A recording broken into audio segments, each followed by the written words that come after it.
We're being joined by Julian Garrity, who's the creative director on Division 2. So thank you for joining us. Thank you very much.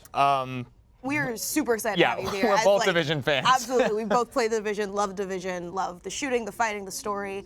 And please, so I told you earlier, I love dystopian stories. I love the setup that the Division 2 has given us. Like that trailer of the gates closing and then all of a sudden the reveals of the dead bodies in the street. Some of the Division agents are dead. Like, oh my God, what is this world we're coming into? Can you tell us a little bit more about it? So that was the challenge, right? The first game was set in New York. It was around Christmas. A virus had just been let loose in the city, contaminating millions of people. And the fact is that that virus, it wasn't contained. So it spread across the country and across the world. Now the result of that is complete chaos. And that's the setup for the next game. It's 7 months afterwards, and you get a distress call.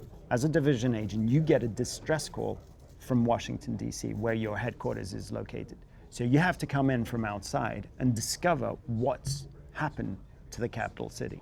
Because at the end of the day, it's one of the most fortified cities on Earth. Right. Should be the safest city on Earth, and yet it was still lost. So that's just one of the story threads that you're gonna have to explore during the adventure. And some other ones that it seems that we're looking at are these rebels that are taking the city for themselves, shooting people at point blank for disobeying their weird martial laws. And so back in the Division 1, there were factions that we would fight against. Is that what we're going to be seeing more in the Division 2? Absolutely. Yeah. Any good Division game is going to need some enemies, right? And the one enemy that we've talked about or revealed in the trailers and the gameplay are the True Sons. And the True Sons are, these are the bullies who used to push you around at school. People who've abused their positions of power. The bad apples, the really cruel people who've abused their positions of power. They've got the weapons, they've got the weaponry, and they're taking control for themselves. It's pure definition of tyranny. And that doesn't stand. The Division is the last line of defense, and it needs to be there to save, what was it, the beginning of the trailer, these civilians. And we're going to see them in this walkthrough that we showed at Microsoft. So the True Sons that you're talking about, so they're an enemy, but they're not necessarily the enemy. Like there's a lot of different things. Several other enemies. Several other enemies that we're not going to talk about at this E3. We're going to reveal them later on. But there are also civilian militias within the city. So they've established settlements, communities, guarded communities, and we're going to see one in a couple of seconds here. And they need resources, they need help, they need water, they need food, they need medicine. So they're going to go out into the open world. And if they meet some enemies, including the True Sons, they're going to be in danger. But that means that you can step in. That's an emergent-like event. So the world of the Division 2 will feel a lot less abandoned than Division 1. It'll feel full of activities based around control points, resource locations, that type of thing. So let's talk about the gameplay a little bit. You mentioned specializations when we were talking about the Division 2 during the presser. And at what point in the game do you pick your specializations, and what are the different specializations? Like what do they function in? What are they best at? So at E3, we revealed that once you hit max level, once you finish the campaign, and it's a big campaign, it's just like the first game, it's a 40-hour meaty story-based campaign that you can play by yourself or in a group, you're going to unlock specializations. And specializations start off with a signature weapon. And that signature weapon really defines a type of playstyle. Sniper rifle. Yes. That's me. Yeah. Rifle. And then was amazing. Grenade launcher, like a tank buster grenade launcher, and a crossbow with explosive tips. And that's just the first step, because at this point, it's a whole progression path within that specialization with choices about what sort of equipment you want to unlock, what sort of exclusive mods for your skills, that type of thing. So it allows you to go much deeper in a selected playstyle. And those abilities, I mean, we got a chance to see some of those abilities in this gameplay, in this video, like the mine that went through the water. Those are the skills. Those are the skills. Unlock that's those. what I was talking about. You unlock the skills much earlier. So Here you're going to see the Chem Cloud skill, which is a brand new one. It sends this burst of sort of purple, pinkish cloud that's super explosive. You can shoot that, light 'em up. Whoa, Oh my that's gosh. awesome. That's the Chem Cloud. It's it highlights your synergies between players. If you're playing in a group, you talked about your clan. This is one of those things where if one of you's got a Chem Cloud, another one's got a Seeker Mine, which rolls on the floor, explodes in bursts. Right. Somebody else could have a drone, which could be offensive or defensive, and maybe the fourth person could have a hive. And the hive is what's hanging off the backpack here. It looks like a grapefruit on a handle, but it's a little bit more deadly than a grapefruit. Only a little There's bit, the though. Seeker Mine. There's there it the goes, Seeker right Mine there. cool.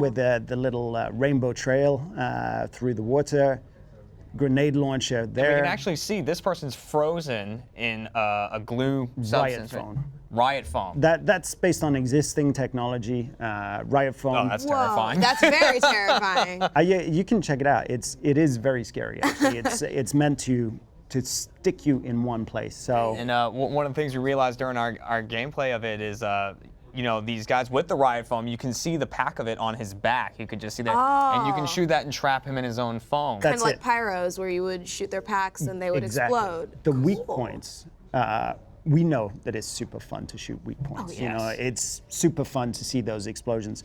So we're maximizing the number of enemies that have weak points. And that's one of the big changes that makes all of the shooting feel that much more reactive and fun and more like a shooter, basically. So here, he's going to throw the hive. The hive sets loose lots of small explosives. They target the weak point on the heavy automatically. The heavy's armor pops off, and you just take your shotgun and finish him off in the leg, Oh, in the man. head. Ooh. Bam. Like Done. that's Brutal, another amazing brutal. thing. By shooting the heavy in certain areas, you can destroy the armor Yeah, in it that chips area. off. Again, this is to minimize this impression of bullet sponge that we get from being a realistic RPG. Right. You have to shoot things more than once to get Right. them down. So we've been working on that with armor, with weak points, with better time to kills for you, but also the enemies are going to be much more lethal. And So speaking of really tough, lethal enemies, the other information you dropped at the presser is that there are 4-person squads, but there are plans for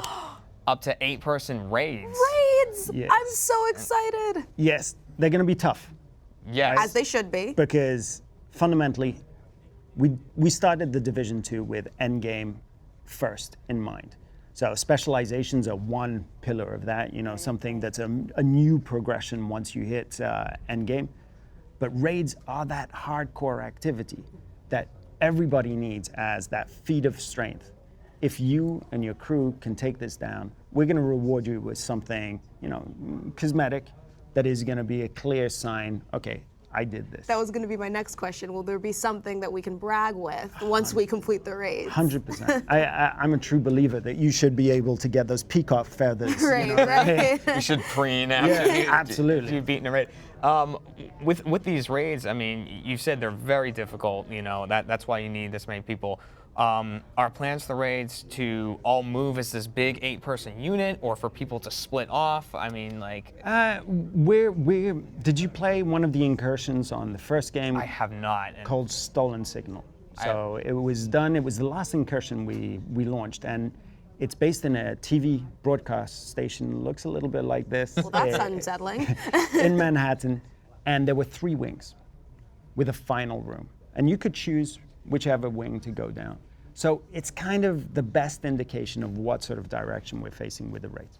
Perfect. I saw that the UI kind of looked similar from from the Division 1, and I was wondering, are there going to be collectibles kind of like the first Division? Because I know my favorite part was the echoes Yep. and figuring out the stories. It never seemed like a fetch quest or just a collectible to get a trophy for me. It was always, I enjoyed searching things out and finding more about the world and the story.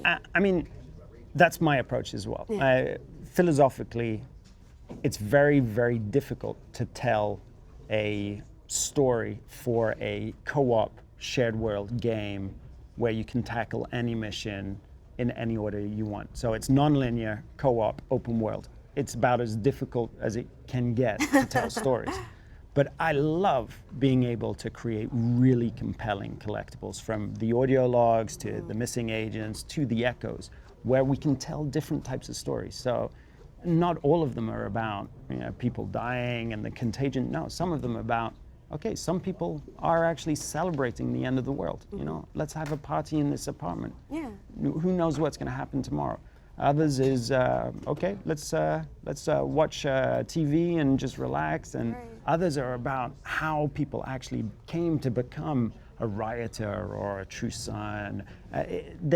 All of those stories are super precious to me. I think one of the most compelling stories I remember from last year's game was the pianist. That was, I remember just searching out every piece of that story because it was so compelling. I wanted to know more, and that's such a feat to have a collectible that doesn't feel like a collectible. Yeah. And I feel like that's one of my favorite parts of this game, and I'm so happy that that's your philosophy as well. If we can make them intrinsically rewarding, apart from dangling, XP or a pom-pom hat or something like that for completing them, job done. Yeah. So one of the big parts of the first game, of the first division, was the Dark Zone, where there was these PvP elements. Are there areas in the Division 2 where we'll be looking at PvP stuff as well as this? I can't talk about it. Got You it. can't talk about it. All But right. honestly, what good is getting peacock feathers if you can't show it off to other peacocks? Exactly. Outside of your co-op group. Right. But one thing that we do want to do socially is, I'm passionate about creating a clan system that is the most accessible out there. To really get casual players, I'm a casual player, into groups that are larger than just their close circle of friends, so they can have that, raid experience. They can have that super hardcore get together and let's do something as a team. So, we're gonna have clans. Good. So Stone doesn't feel left out when all of our fire team is playing together. He's actually really good. He's better than me. He's really good. He does play with us, and he's quite a great asset. He's like, yeah, I'm being vouched for. All right. Well, we want to thank you so much for coming by, Thank talking you to us for about inviting me. Division 2. When does it release? March 15th, 2019, Xbox, PS4, PC. Wonderful. That's awesome. Can't Well, wait. We're looking so forward to it. Thank you so much for joining us.